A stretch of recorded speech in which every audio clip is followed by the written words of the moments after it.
조갑제 TV 시청자 여러분 안녕하십니까. 2024년 1월 1일입니다. 새해 첫날입니다.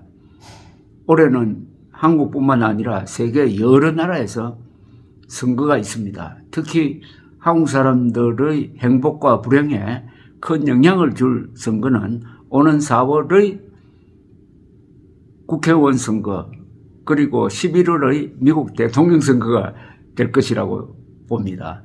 만약 이번 총선에서 민주당이 승리한다든지 다가오는 대선에서 트럼프가 당선된다든지 하면은 그 조합에 의해서 한국 사정도 많이 바뀔 것으로 봅니다.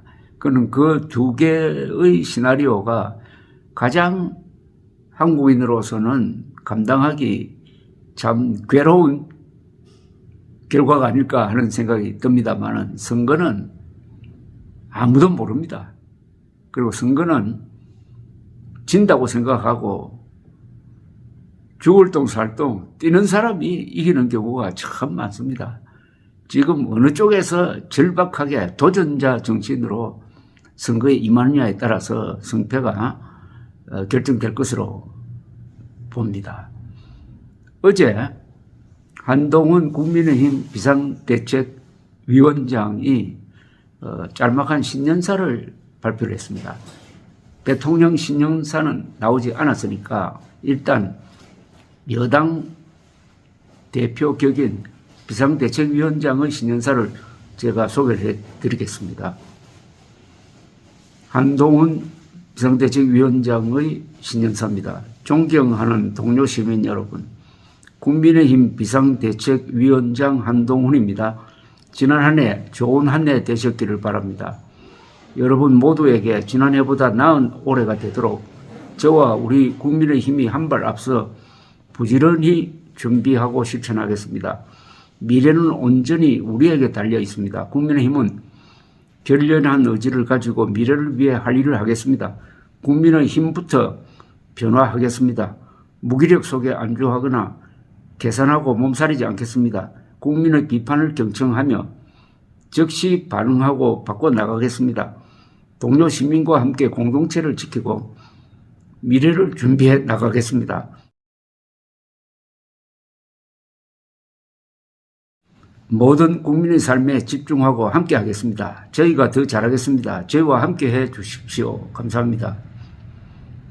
어떻습니까? 이 신년사에서 머리에 남고 가슴에 박히는 어떤 명제라든지 문장이라든지 또는 개념이 있습니까?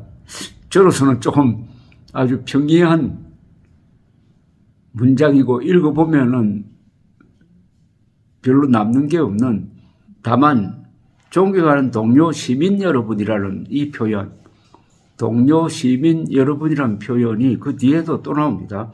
동료 시민과 함께 공동체를 지키고 미래를 준비해 나가겠습니다. 이 표현을 한동훈 위원장이 지금 계속 쓰고 있습니다. 동료 시민이란 말은 매우 생소한 개념입니다. 국민 여러분 하면 바로 오해 없이 받아들여지는데 동료 시민 여러분이라고 하니까 그 족보를 찾게 되고 미국 대통령들이 펠로우 시티즌스라고 하는 거기서 그대로 직역한 것으로 보입니다. 펠로우 시티즌스, 동료 시민. 그렇다면은 국민의 힘의 비상대책위원장이 국민 여러분이라는 말을 굳이 피하고 동료 시민이라고 하는 이유가 뭔지 하는 의문을 갖게 되는데 아마 이런 것 아니겠습니까? 국민이라는 단어가 가지고 있는 좀 무거운 이미지에서 벗어나고 싶다는 생각이 있는 것으로 보입니다. 국민이라고 하면은 애국심이라든지 국민의 의무, 국민 교육 헌장 등등 의무를 강조하고 시민이라고 하면은 어떤 권리, 시민장전, 시민운동 또 시민사회, 시민단체 해서 권리를 강조하니까 젊은 사람들에게 좀 다가가고 싶어 하는 그런 생각에서 동료 시민이란 말을 쓴 것으로 보입니다. 그런데 한국은 국민이란 말도 아직 제자리를 잡지 못하고 있습니다.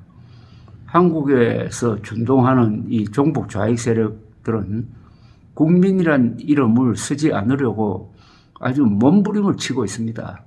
그 국민이란 자리에 민중이라든지 민족이라든지 또는 인민이라든지 또는 사람이라든지 또는 시민이라든지 이런 말을 집어넣어 가지고 국민이 가지고 있는 이미지를 손상시키고 국민이 대표하는 대한민국의 민족사적 정통성, 정통국가의 그 권위를 훼손하려고 하는 경향이 있습니다.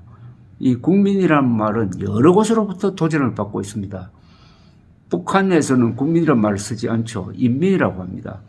북한이 국민이란 말을 쓰지 않는 이유는 북한 노동당 정권은 국가 위에 존재합니다. 그러니까 당이 국가를 다스리는 그런 구조입니다. 개혁투쟁론에서는 또 국가를 부정을 하죠.